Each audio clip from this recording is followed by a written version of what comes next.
করি খুব খুব খুব ভালো আছো, আমিও খুব ভালো আছি। তো আজকে কিন্তু সকাল সকালই ঘুম থেকে উঠেই এই মাত্র আমি কিন্তু ঘুম থেকে উঠেছি।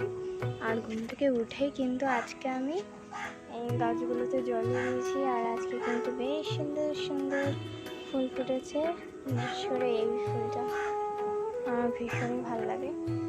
তো যাই হোক, এখন গাছে জল দেওয়া হয়ে গেছে, তো এখন চলো নিচে। তো গাইজ এখন কিন্তু মানুষজনে চলে এসেছি। আর মেঘলা ওয়েদার হয়ে আছে পুরো, আজকে মনে হয় আবার বৃষ্টি হবে। আর এদিকে মা ঝুল ঝাড়ছে ঘরগুলোর, আর আমার অনেকক্ষণ লেগেছে, তাই মা ঝুল ঝাড়া হয়ে গেছে প্রায় বলতে গেলে। আর এইদিকে ওখানে মাংসটা রেখেছি। আর এই যে কৃষ বাবু কি করছেন? বাদাম খাচ্ছে। দেখো, বাদাম এনেছে সবার জন্য, ঠিক আছে, আর ও একাই সব বাদাম শেষ করে ফেললো। তো গাইজ মা যেহেতু ঝুল ঝেড়েছে, তো তাই সেই কারণে তো সারা ঘর ঝুলঝুল হয়ে গেছে। তো তাই মা বললো যে ঘরগুলো সব ঝাড় দিয়ে দে, তো তাই এখানে কিন্তু আমি ঘরগুলো সব ঝাড় দিয়ে দিচ্ছি। তো প্রথমে কিন্তু আমার ঘরটা ঝাড় দিয়ে নিচ্ছি। আর এতদিন ধরে আমি ভিডিও দিতে পারিনি, তার কারণ কিন্তু আমি তোমাদেরকে নিশ্চয়ই বলবো। তো তার জন্য প্রথম কথা তো আমি এতদিন ধরে ভিডিও দিতে পারিনি, তার জন্য আমাকে ক্ষমা করবে। কারণ আমার চলছিল পরীক্ষা। এবারে যেহেতু পরীক্ষা চলছিল, আর যেহেতু পরীক্ষাটা কালকেই শেষ হয়েছে, মানে 10 তারিখে, তো তাই সেই কারণে কিন্তু আমি এতদিন ধরে ভিডিওটা দিতে পারিনি। তো এখন থেকে কিন্তু তোমরা আবারও রেগুলারলি ভিডিও পাবে। আর আশা করি তোমাদের এখনকার ভিডিওগুলো আরও বেশি ভালো লাগবে। আর যেহেতু 15ই আগস্ট আসছে সামনে, তো তাই সে কারণে কিন্তু চ্যানেলে তোমরা পাবে আরও নতুনত্ব ভিডিও। তো চ্যানেলটা কিন্তু অবশ্যই কিন্তু ফলো করে রেখো। তো গাইস এখন কিন্তু ঘর আমি সব কিছু ঝাড় দিয়ে নিয়েছি। তো চলো, মা কিন্তু এখন একটুখানি গেল দোকানে আলু আনতে। আর এখানে মাংস, আরো আছে মাংস, ওটাও দেখাচ্ছি না। তো যাই হোক, এখন আমি দেখবো একটুখানি টিভি। অ্যান্ড গাইস, আমাদের এই জায়গাটা করে একটা ফটো ছিল, তোমরা হয়তো দেখেছো। তো ওই ফটোটা কিন্তু আমরা খুলে এই জায়গাটায় লাগিয়েছি, যেটা হচ্ছে আমার ঠাকুর দাদার ফটো। আর এটা হচ্ছে আমার দাদুর ফটো। তো যাই হোক, এখন আমি দেখবো একটুখানি টিভি, কারণ আমি হয়ে যাচ্ছি বোর।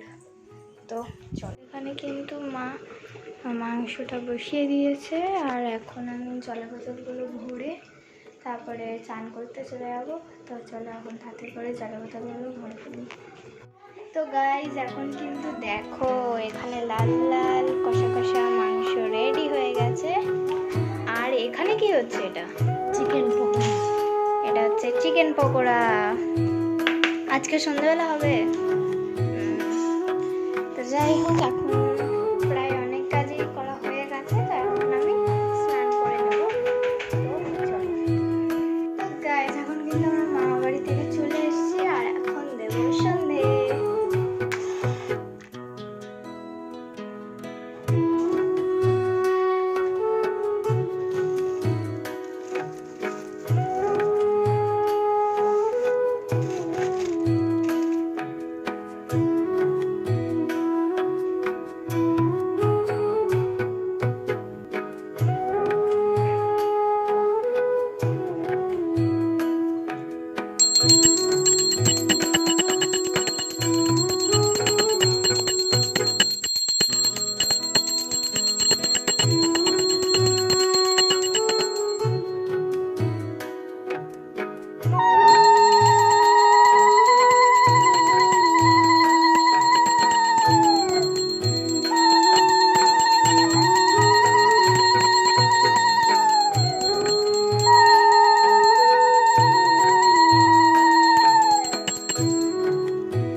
হয়ে গেছে। আর এদিকে কিন্তু মা ভাজছে গরম গরম চিকেন পকোড়া। এখন এই যে আছে, আরো ভাজবে। অল্প করে বানিয়েছি, হ্যাঁ অল্প করেই খাবো। চিকেন অল্পই ছিল, মোমো বানানোর পরে চিকেনটা রয়ে গেছিল, সবটা তো করিনি, এবার বাদ বাকিটা দিয়ে চিকেন পকোড়া বানাই। তো গাইজ এখন তো আমরা পকোড়াটা এনজয় করব, আর আজকে রাত্রেও কিন্তু সেম ওই খাবার দাবার। তো আজকের ভিডিওটা এখানেই থাকুক, আশা করি ভালো লাগলো। Okay bye.